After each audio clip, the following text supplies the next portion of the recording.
I believe that everything you need to know about being a great leader, you learn in sales.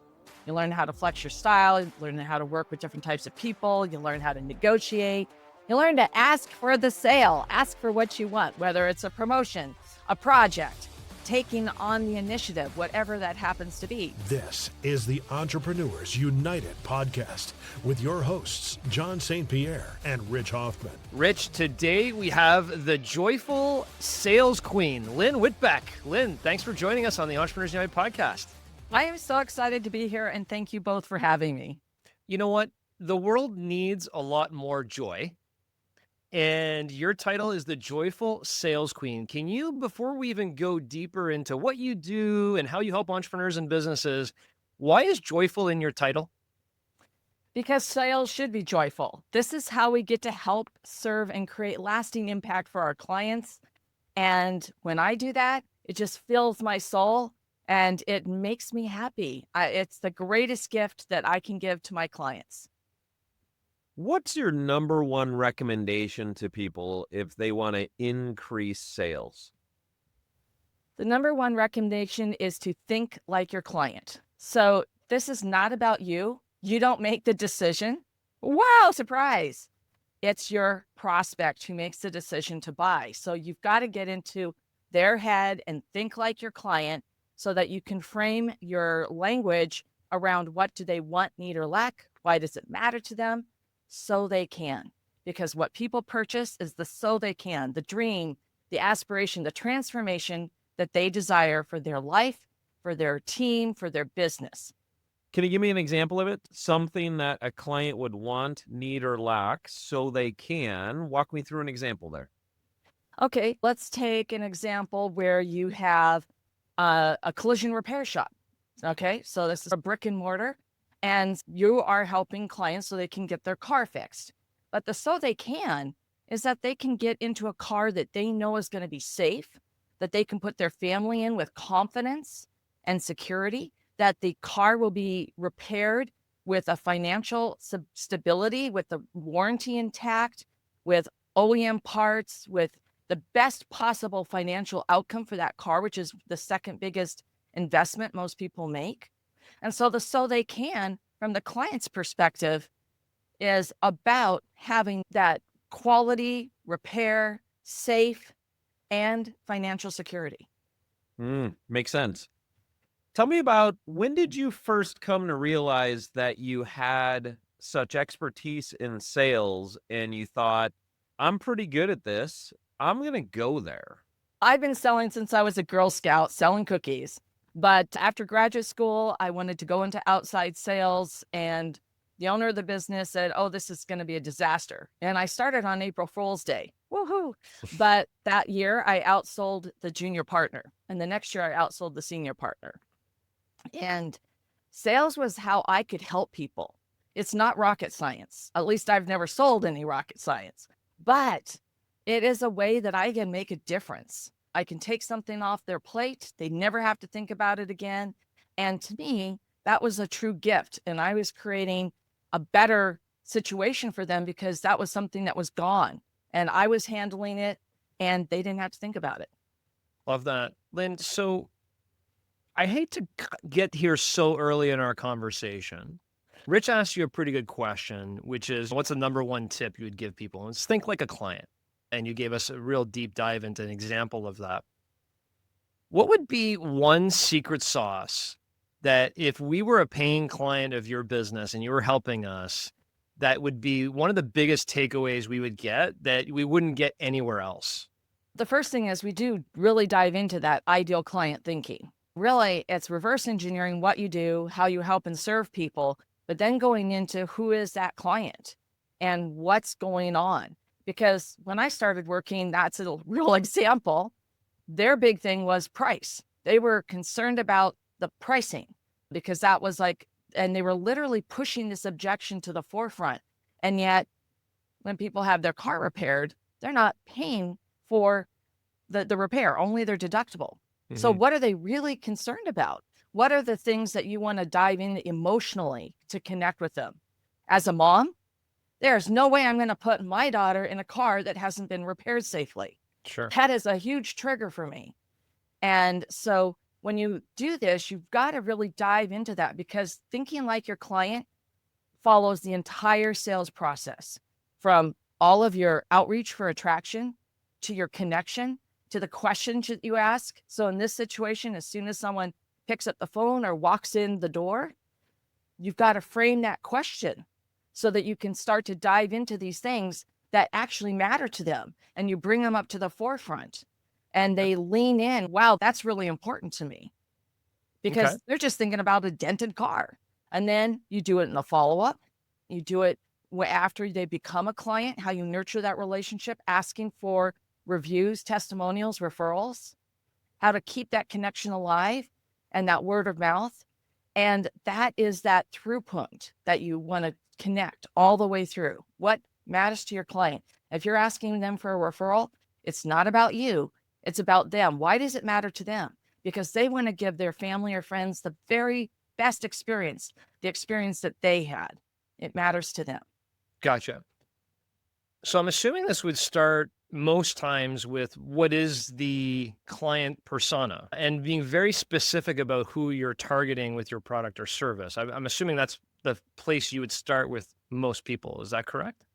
Yeah, it's really around that psychographics of that individual, and that aligns with your product or service. Okay. I've looked at doing buyer personas. That's also very good for marketing, right? How are you marketing your product? Is you want to have the ad or advertisement you're doing not talking about what you do, but how the client's going to feel by using your product or service, right? Figuring out your buyer persona. If we had to nail this down into a 5-step process, and you may have 3 steps, you may have 7, I'm not really sure.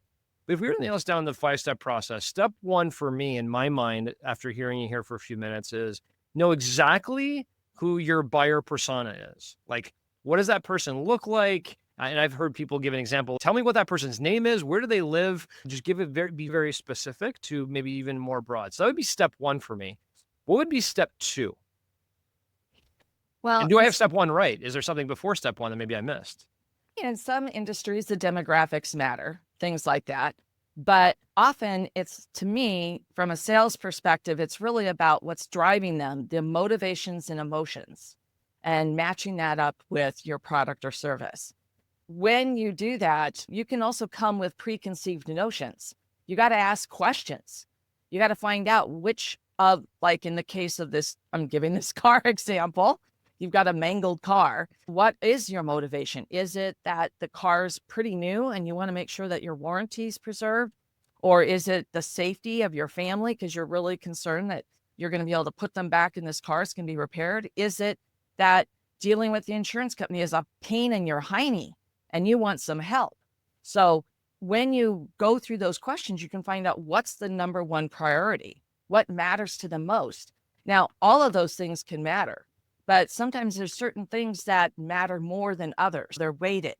So you have to have the right questions when you start the dialogue and you're having the conversation. Now, marketing and sales, we're kissing cousins, and we come about things a couple different ways. In sales, for me in sales, it's all about that relationship and that connection one-on-one, and asking the right questions, truly listening, and then asking a second, I'm curious about that. Tell me more.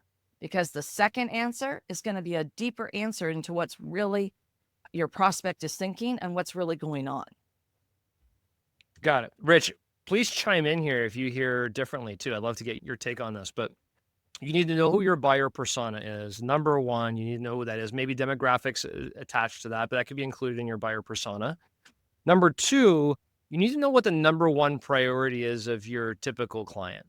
And there could be multiple different priorities, but there's usually a number 1 priority. So you need to ask the right questions to figure out what that is.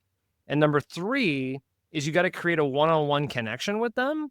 And the way to do that is to continue to ask the right questions and or ask a deeper dive. And what came to mind is the 5 whys, right? If you ask someone why 5 times, you'll get to the root cause of the root answer. And maybe you don't say why, that's not a good connection, but, oh, that's a great point, Lynn. Can you tell me a little bit more? I'm curious about that, is another way of asking why, but get to the root cause and create that connection where you have a deep understanding of what they're really looking for. So Those were the 3 steps that I heard. Buyer persona, what is their number one priority, and create a one-on-one connection by asking curious questions. Did you get the same thing, Rich? Or Lynn, am I missing anything? Yeah, no, certainly everyone's going to have what that number one priority is. I would say many clients have, there's more than one, but you do have to identify what is the prime driver, whether it's that motivation and the emotion behind it. Yes. You have an ebook, Practical Wisdoms at Work. Tell me about that. Practical Wisdoms at Work is the first book I wrote, and it's really all about all the things that nobody tells you when you start your career, you're in your job. And I believe that everything you need to know about being a great leader, you learn in sales. You learn how to flex your style, you learn how to work with different types of people, you learn how to negotiate, you learn to ask for the sale, ask for what you want, whether it's a promotion, a project, taking on the initiative, whatever that happens to be. You learn how to follow up, because I'm telling you, you follow up on everything in life. Oh, I've got to get a doctor's appointment. I got to call in. Now I got to reschedule it. Or come on, we follow up every day, constantly. And why there's such a stigma around it, sales, I don't know. But that was the purpose of the Practical Wisdoms at Work, was really how you apply that knowledge, not only in sales, but in everyday life, and especially at work. I think you had mentioned that was the first book you wrote. Do you have another book or another book in the making? Yeah, so I have a much short ebook called Get More Clients, which is 5 strategies to get more clients. And I have another book coming out, and it's called Voices of Influence, and I wrote about joyful sales. What's the difference between Get More Clients and Voices of Influence, and why did the world need both books? So when Get More Clients is very specific about 5 specific strategies to use to get more clients. So 2 of those strategies I've already mentioned, follow up and referrals, client thinking, right? Another really important strategy that you can use is a quarterly business review. And this applies to anyone in any kind of business situation. So I provided 5 different strategies, and then how do you use those strategies to get more clients? And then in Voices of Influence, that's all about joyful sales, about really leaning into why you're doing this. Why are you want to get a sale? Why do you want to do this? Because at the end of the day, this is about helping and serving and creating impact. And when you flip your mindset and you look at sales from that perspective, sales isn't scary or icky or slimy. And when you approach it with worthy intent, which is the 5th reason in the Get More Clients of 5 strategies, worthy intent means that you're curious, that you genuinely want to help and serve, that you actually give a darn. You're in it. You want them to succeed. So I think the 5 are follow-up, referrals, client thinking, quarterly business reviews, and worthy intent. Yes. Okay. And then on the referral side, I think everyone would rather have more referrals than have to go develop new relationships with themselves or their company. What are some of the tricks and secrets to capturing more referrals? The first thing is you need to seed referrals from the very first conversation. Hi, Rich. I am so glad that we're meeting today. We're really clicking. And so many of my new calls come from referrals. So this is great that we've already made this connection. And I just did that sloppy on the fly, but you get the point. I already seeded the very first conversation that most of my business comes from referrals.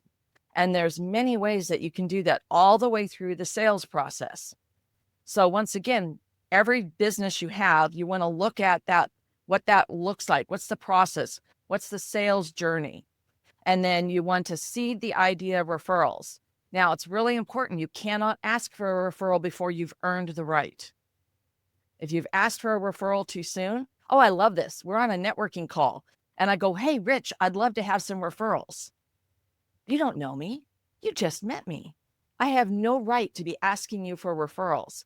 Now, it's totally different if we get on a call, we click, and I ask for introductions.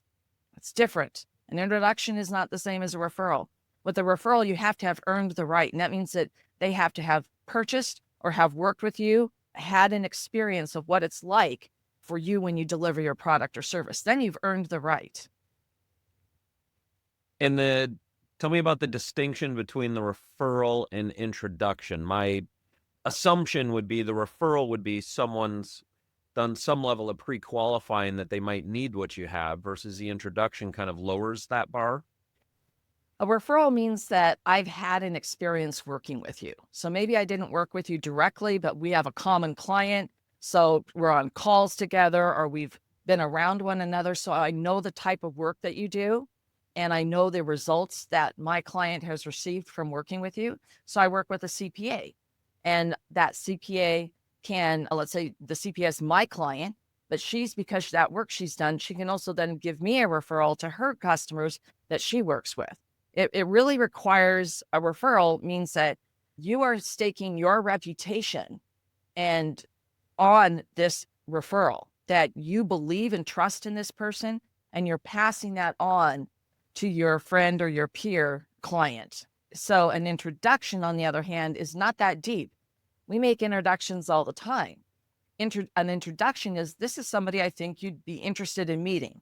And then why? Because they're a great podcast host. I think you guys would click and you should meet. Or, hey, I have a guest that I think you might be interested in. That's very different than a referral, because a referral, I'm putting my reputation behind that referral. On this list of 5, I want to recap them again because I initially missed a couple. Rich, you were very astute and got them all. Worthy intent, or client thinking, maybe. Worthy intent, referrals, follow-ups, and QBRs. I'm not sure if they're in any particular order, but I appreciate the deeper dive into referrals. We did a deeper dive into client thinking. I think we understand client intent, and you talked really about follow-up there a little bit ago, that we all have to follow up for everything, including our appointments in life. QBRs. I'm a big fan of QBRs. I feel like a lot of time I am pulling teeth to get our companies and entrepreneurs and sales representatives to do QBRs. And I'd love for you to provide a little bit of background on why you think QBRs are one of the top 5 things to get more clients, because I really feel like that's an area of opportunity for a lot of entrepreneurs. And yeah, I think referrals is probably another one. They don't ask enough for referrals. But this whole idea of doing QBRs, can you talk to me about that and why you feel that's so important? Yeah. And so first I want to frame this, that it works for every kind of business. You don't have to be in a big corporation or a big firm for this to apply. So you can use a quarterly business review if you're a coach. So the core is the framework. So if this is an hour meeting, you're going to have 15 minutes of where you were, 15 minutes of where you are, the transformation that's already occurred, and then 30 minutes for where you're headed. Now, the other key point is, you want to, if this is in a business setting, you want to bring the decision makers into that meeting. And you're going to set the schedule for the next meeting right away. That's one of the agenda items. So it's already in their calendar, already on their books. Now, you don't have to do it quarterly. That's another pointer. You can do it every 6 months. Sometimes, especially business, you don't need to do it quarterly. I still call them quarterly business reviews. So, as I said, where we were, the transformations that's occurred where we are, and now where we're headed. Now, in that where they're headed, this is where you're asking questions for your client, and you're really diving into what is on their initiatives, what's on their agenda, what are their big goals. This is an excellent opportunity to get in with a proof of concept. So you can literally pick up and start a program from a quarterly business review before anyone's even had a sniff of it. And you can then start working on that program, and you've got proof of concept. You don't think that gives you a heck of a leg up on if it even goes out to RFP? Let me tell you, you're in the driver's seat because you did the proof of concept, all the ins and outs, and you've really secured that business. The other thing is, this is a time to ask about different departments or silos that you could be working in, certainly in a bigger organization, and an introduction or referral. At that point, you've earned the right for a referral. So this is, and then you're reincorporating your decision makers and showing them short and snappy why they hired you, how much you've accomplished, and where you're headed, and why they need to keep you in the budget. Yeah. And in the top 5 tips of how to get more clients, it's also how to retain clients ultimately, right? It's very important in the QBR process. One of the things that I've done, I'd love to get your thoughts on this, is in that 30 minutes of where are you going? Where are you heading? One of the questions I like to ask is, what does success look like? Lynn, as we move forward, what does success look like? If we have this QBR again in 6 months from now, what would be success for you that would mean that our relationship is actually being very fruitful for you, or you're getting a return on investment from our time spent together? What does that look like for you? And when they articulate what success looks like for them, and a lot of times they have to think about it, when they articulate what success looks like for them, you reiterate it to them, you document it back to them. And then the first part of the QBR and the you were, I usually bring back 6 months ago, Lynn, you said this is what success would look like. And I, boom, and here's how we did, boom. And it reaffirms to them, yeah, I did say that if I got to this point in my business and you helped me get there, that would be success. And we're there. So I have to keep moving forward with you because you keep helping me get these different milestones versus forgetting them. And that could be a product, a service, or anything else. Yeah. Any thoughts on that methodology of what does success look like? Yeah, that's a standard. You always want to repeat back and make sure you've got it right. What it was that what matters to your client so they can what. So you really got to make sure that you have a clear understanding and that they've acknowledged it. And if you see any kind of hesitation, say, sounds like I've missed something. What is that? And so that you can pull it out. But you need to know these things. You need to know what your client's expectations are so that you can fulfill them and that you can over deliver. And so that's a great methodology and how you do that. And you go that to absolutely confirm. And it's the same in any kind of relationship. Come on, if you're talking to your son, you're talking to your partner, this is the same type of conversation that you should be having so that everybody's got this clear communication. And then you can refer back to it and you can utilize that. And I feel like that's where confidence is.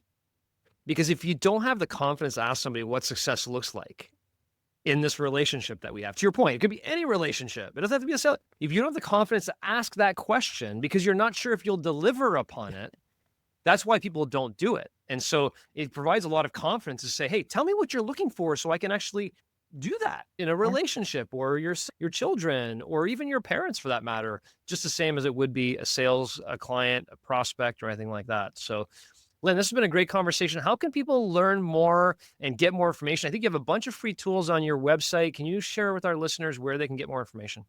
Yeah. If you go to our website, right up at the top of the page, if you'd like to get my top strategy for sales, my sales strategy checklist, you can just click on that. You can download it.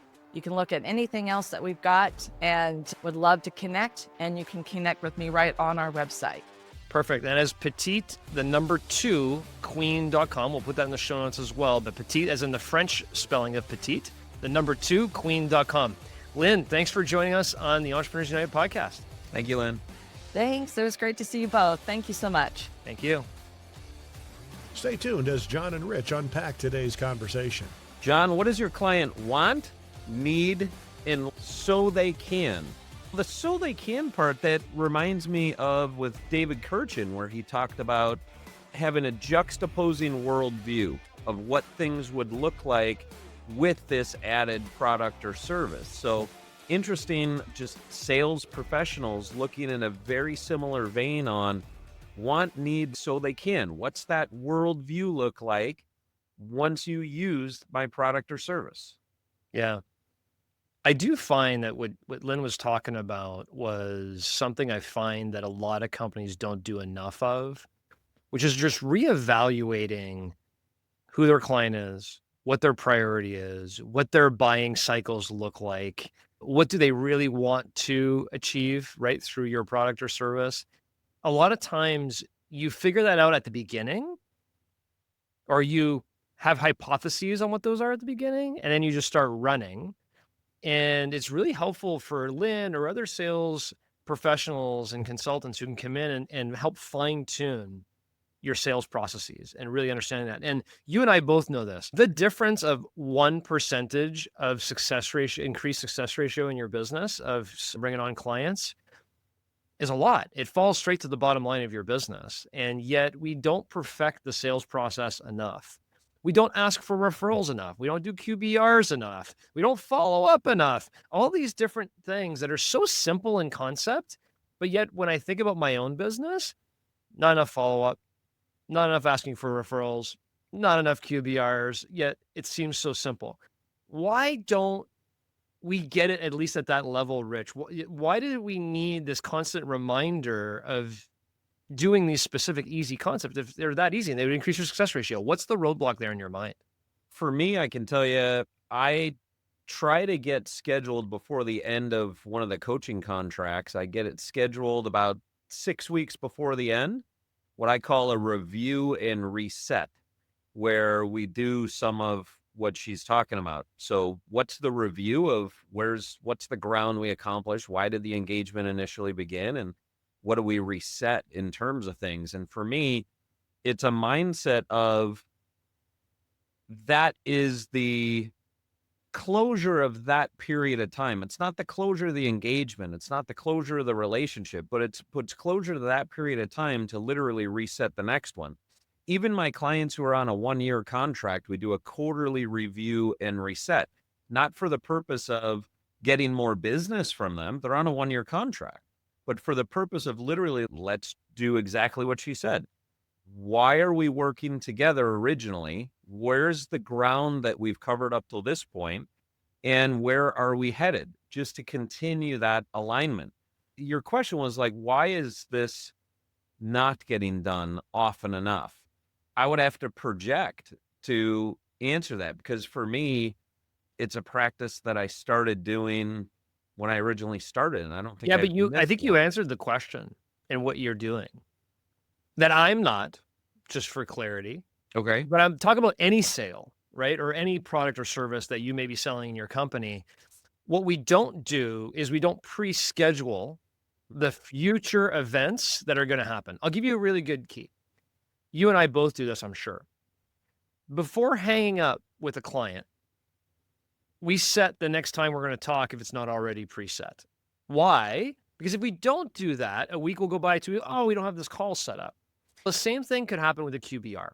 So if you bring on a new client into your business and you're selling this product or service to them, you should almost pre-schedule in the first QBR. Hey, you're starting with us now. We're going to schedule a QBR for 3 months from now that we're going to get back and see how the first 3 months did. What's your schedule look like 3 months? By the way, you're excellent at this. What is you've looked into my schedule multiple years in advance and put in different events in my calendar that I found out years later. Not always productive or constructive events, but I have. But you can look into your calendars months in advance and set these times. And if you do, your discipline to do them will be already pre-scheduled versus you get going in a relationship and 3 months later, it's going very well. So you're like, hey, do you want to do a QBR with me? And if it's not going well, you avoid the subject and you just keep moving forward. So pre-scheduling, I think, was the tip you gave in that answer. Yeah. And you know how I remember to do it, John, is when I have a contract with someone, if it's for a quarter, I will put in about 6 to 8 weeks in the quarter. I have a reoccurring thing that shows up on the top of my calendar that says to schedule that review and reset call. And I get to delete it once it's scheduled. So I don't actually set that up. I probably could, maybe I should set it up at the point of the first engagement. I do it after we've had a little bit of progress and I have it in my calendar for every client. So my annual clients, I have it 4 times in the calendar for schedule that review and reset. So you set yourself your own calendar appointment to remind you, not the client, to remind you to set the appointment. Yeah, and it's one of those all-day appointments, so it shows up at the top of the Outlook calendar. So it's almost like a task for that day in a way. Yes. Yeah, All right, and I do it that. reoccurring because sometimes I'll blow it off on the first day or a couple of days, but I set it for 2 weeks of reoccurring. So every day I look at it, and eventually, maybe a couple of days in, I'm like, man, I just want to be rewarded by removing it from my calendar at this point. So I'm like, okay, when is our next call? I got to make sure I schedule that so I can get that out of here. Interesting. So it's like a little bit of a calendar hack on how to get to-dos done. I love that. I never tried that. So let me ask you a question. One of the other things we talked about was follow-up. you are probably one of the people that I know that's really good at follow-up. If you tell me you're going to follow up with me in a week from now, you're following up with me in a week from now. You rarely miss that. Do you do the same thing in your calendar? Do you put yourself a to-do task on that day as a reminder, or how do you handle that? So I don't have as clean of an answer with this. A lot of my clients are relationships that I already have. And what you identified is correct. I'm pretty tight on when I say I'm going to do something, I'm going to do it, or somebody else says they'll do something, I put in my calendar. I'm going to answer two questions here. The one I'll answer is when a client says they'll send something that they're going to work on by the end of the day, say Thursday, I put it in as an all-day appointment in the same way on Friday, and I ask myself a question, did Bob send such and such? Yeah. And I get to delete it if he did, and if he did not, I follow up. So that's how I handle that. But in terms of follow-up with potential client engagements, I've loosened up on purpose because I feel like early on in my practice, I followed up with people a little too much and I put pressure on friendships and relationships where they felt like the relationship changed. Now it was about me trying to get business from them or them to be a client of mine instead of actually enjoying the relationship. Yeah. So I'll more just put some feelers out there and ask how things are going and so forth. And I have a short list on my phone of when I have an extra couple of hours, here's some people to think about maybe touching base with. Yeah. But for example, I have a client, potential client, has not signed on with me, that we've had several phone calls. And last week they said, oh, I need to move the call that we have on Thursday. Can I get back to you? This was on Tuesday. Can I get back to you on Wednesday and let you know what the calendar looks like next week? I said, yeah, sure. That sounds good. He said, thanks. I haven't heard from him, and I don't think I'm going to follow up with him because I want to work with the people who are engaged. He has my phone number. He knows where I am. I'm not going to schedule follow-up super. Hey, you said you were going to get back to me on. We don't have a relationship right now. We're holding accountability with him to follow through on getting a hold of me is even appropriate. So I've had to ease off of that a little bit on purpose. But that's unique to your situation. Generally in sales, you should be following up with people to close the sale. If you're selling paint jobs or you're selling collision repair services or you're selling whatever where you don't have a relationship. However, But if you're selling to friends or family, you may want to ease off a touch. I understand, but you should still have a methodology to remind you about that touch point. Now you may opt to, I'm not going to touch point, even though it's been reminding me because I don't want the relationship, but having a system for that. You know what I do? I'll just share with you what I do. I need to set up a better process with our companies on QBRs. That is a note to file for today's conversation, that they need to be scheduled or a recurring reminder that this needs to be scheduled type of thing. But I use SaneBox, I think, so a lot of times when I send somebody an email that I'm going to do something by a certain day, or I'll get back to you by Monday, or they say to me, hey, I'll get this back to you by Monday, I forward the email to mon.9am at SaneBox, and Monday morning at 9 a.m., that email comes back to me and reminds me, hey, you said you're going to get back to Rich today, and I get back to you on that subject. That's how I hold myself accountable and hold others accountable to the things they say they're going to do to me. And I've been using that system for, I've been using it for, I'm going to say almost 10 years now. Yeah. The SaneBox tool, which is a lot of AI built into it right now. It works wonders for me that I encourage for everybody else. And you're right. I do have a system, which my system is I put their name in a note I have on my phone where when I have an hour or two at an airport or whatever, their name comes back up. And I did that because I didn't want to forget their name. But I also didn't want to have a scheduled, regimented follow-up with them. So that's a thing I'd say might not be unique to my situation, is if someone has a product or service that they believe their friends or family can engage with, maybe don't have that militant style of follow-up with them and maybe unintentionally shift the relationship in ways that aren't good. Yeah. And I think this conversation, Rich, should just be a reminder to everybody that the ROI, the return on investment on increasing your sales ratio by 1%, or by any factor whatsoever, pays for itself in spades. And whether it be David Kirkin that you mentioned earlier, we had on our podcast, and there's that in Charleston for Entrepreneurs United Empowerment Experience, or Lynn Whitbeck and Petite to Queen, always refining your sales process needs to be a priority every single year for you and your business. We hope you enjoyed this conversation with Lynn Whitbeck. Catch you next week.